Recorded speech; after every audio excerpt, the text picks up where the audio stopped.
కులం, మతం, లింగం, జాతి, జననం, పుట్టుక వీటి ఆధారంగా మనుషుల్ని రాజ్యం వేరువేరుగా చూడాలా? వీటి ఆధారంగా స్పెషల్గా కొన్ని కేటాయించాలా? దీని మీద పెద్ద పెద్ద ప్రజాస్వామ్యాల్లో చాలా చర్చ జరుగుతోంది. రీసెంట్గా జూన్ 2023లో సుప్రీంకోర్టు ఆఫ్ అమెరికా చాలా చక్కటి జడ్జిమెంట్ ఒకటి ఇచ్చింది. అక్కడ Harvard college, north Carolina university వీటిలో రేస్ కాన్షియస్నెస్ అడ్మిషన్స్ ఇస్తున్నారు. రేస్ని బట్టి ముఖ్యంగా ఆఫ్రికన్ అమెరికన్స్ని స్పెషల్గా ట్రీట్ చేస్తున్నారు.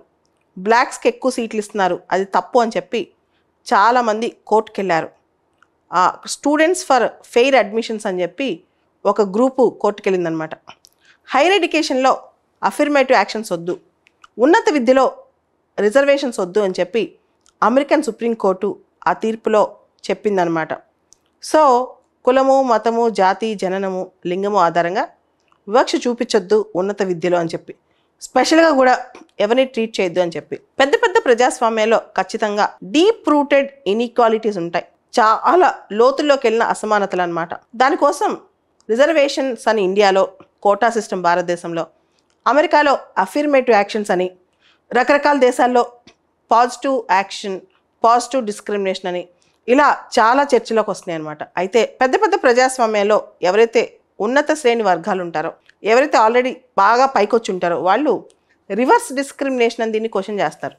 రివర్స్ డిస్క్రిమినేషన్ అంటే ఏంటి? మీరు చూడండి, భారతదేశంలో మహారాష్ట్రలో మరాఠాసు, తర్వాత గుజరాత్లో పటేల్సు, తర్వాత జాట్సు, వీళ్ళందరూ కూడా మాకు కూడా రిజర్వేషన్ కావాలని అడుగుతున్నారు. ఎందుకు అడుగుతున్నారు? ఎందుకంటే గవర్నమెంట్ ప్రస్తుతం ఫాలో అవుతున్న రిజర్వేషన్ పాలసీస్ వల్ల వాళ్ళకు నష్టం జరుగుతుందని వాళ్ళు భావిస్తున్నారు. అయితే మనం అనుకుంటాం భారతదేశం లాంటి దేశం, పేదలు ఎక్కువ దేశంలో ఇలాంటి స్థితిగతులు ఉంటాయని చెప్పి. కానీ అమెరికాలో కూడా మీరు చూస్తే America per capita GDP America 9 times higher than India. అక్కడ తలసరి జీడిపి కనుక మనం లెక్కేస్తే అమెరికా 9 times 9 సార్లు ఎక్కువ భారతదేశం కన్నా. అదేవిధంగా అమెరికాలో హైయర్ ఎడ్యుకేషన్లో, యూనివర్సిటీస్లో దాదాపు ఎలిజిబుల్ క్యాండిడేట్స్లో 88 మంది ఎన్రోల్మెంట్ చేసుకుంటారు. భారతదేశంలో ఓన్లీ హైయర్ ఎడ్యుకేషన్కి వెళ్ళేది 31% మంది ఎలిజిబుల్ క్యాండిడేట్స్లో.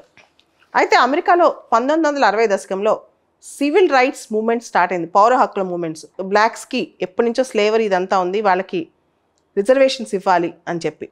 సో ఆఫ్రికన్ అమెరికన్స్ని అమెరికన్స్ స్పెషల్గా చూస్తారు, ముఖ్యంగా కాలేజెస్లో వాటిలో. ఎందుకంటే ఎప్పటి నుంచో వాళ్ళు చారిత్రాత్మకంగా ఒక డిసడ్వాంటేజ్ ఫేస్ చేశారు కాబట్టి. అయితే స్లోగా పరిస్థితులు మారుతూ వస్తున్నాయి అన్నమాట. అయితే ఇంకా కొంతమంది ఆర్గ్యుమెంట్ ఏంటంటే ఉన్నత వర్గాలు ఎవరైతే బాగా డబ్బులున్న వాళ్ళు ఉన్నారో వాళ్ళకి అడ్వాంటేజ్ ఎడ్యుకేషన్లో చాలా ఉంది. ఉదాహరణకి అమెరికాలో చూస్తే స్టాన్ఫర్డ్ యూనివర్సిటీ కానీ, MIT కానీ, డ్యూక్ యూనివర్సిటీ కానీ, యూనివర్సిటీ ఆఫ్ చికాగో కానీ, వీటిలో ఎవరైతే పెద్ద పెద్ద డబ్బులున్న కుటుంబాలు ఉన్నారో, టాప్ ఎర్నర్స్ ఉన్నారో వాళ్ళకే ఎక్కువ సీట్లు వస్తాయి. ఎందుకంటే వాళ్ళు ఆ సీట్లను ఎఫర్ట్ చేయగలరు అనమాట. భారతదేశంలో చూస్తే కనుక మనం రిజర్వేషన్ సిస్టమ్ ఫాలో అవుతాం. ఖచ్చితంగా ఇన్ని SC సీట్లు ఉండాలి, ఇన్ని ఎస్టీ స్టేట్ సీట్లు ఉండాలి.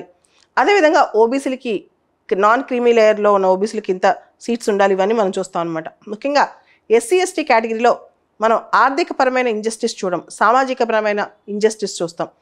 నువ్వు SC ST కేటగిరీ అయి ఉంటే నీకు ఎన్ని డబ్బులున్నా, మీ పెద్దవాళ్ళకి ఎంత ఆస్తులున్నా, వాళ్ళు కలెక్టర్లైనా మినిస్టర్లైనా నీకు రిజర్వేషన్ వస్తుంది అనమాట. అది SC ST కేటగిరీ. కానీ OBC కేటగిరీలో మనం క్రీమీ లేయర్ అనే కాన్సెప్ట్ చూస్తున్నాం. మొట్టమొదటిసారిగా భారతదేశంలో 103వ రాజ్యాంగ సవరణతో కేవలం ఆర్థికపరమైన వెనకబాటుతనం వల్ల రిజర్వేషన్ వచ్చింది, EWS. అది మనకు తెలుసు 10% రిజర్వేషన్. దీని మీద సుప్రీంకోర్టులో కూడా కేసు అయిందనమాట.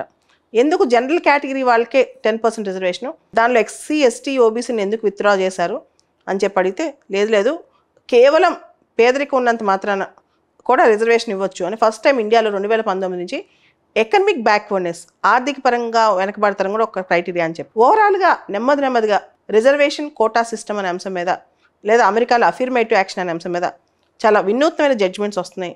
ప్రజల అవగాహన కూడా బాగా పెరుగుతుంది. రివర్స్ డిస్క్రిమినేషన్ అనే కాన్సెప్ట్ కూడా, అంటే రిజర్వేషన్ పాలసీస్ వల్ల ఎవరైతే జనరల్ కేటగిరీ వాళ్ళు ఉన్నారో, ఇప్పటి వరకు వాళ్ళు జనరల్ కేటగిరీలో ఉన్నారో వాళ్ళందరికీ అన్యాయం జరుగుతుందన్న భావన కూడా ఒకటి స్టార్ట్ అయ్యి జనరల్ కేటగిరీ వాళ్ళు కూడా దీనికి వ్యతిరేకంగా ఫైట్ చేయడం మొదలెడుతున్నారు. ఓవరాల్గా ఈ కోటా సిస్టమ్ భారతదేశంలో నిజంగా అందాల్సిన వాళ్ళకి అందుతుందా? ఎవరైతే నిజంగా అణగారి ఉన్నారో, ఎవరైతే నూక్ అండ్ కార్నర్స్ ఆఫ్ కంట్రీలో ఎవరైతే ఇబ్బందులు పడుతున్నారో వాళ్ళకి అందుతుందా? ప్రతి కమ్యూనిటీలో ఎవరైతే పైకి వచ్చినారో వాళ్ళకే రిజర్వేషన్స్ ఎక్కువ అందుతున్నాయా? దీని మీద చర్చ జరగాల్సిన అవసరం ఉంది.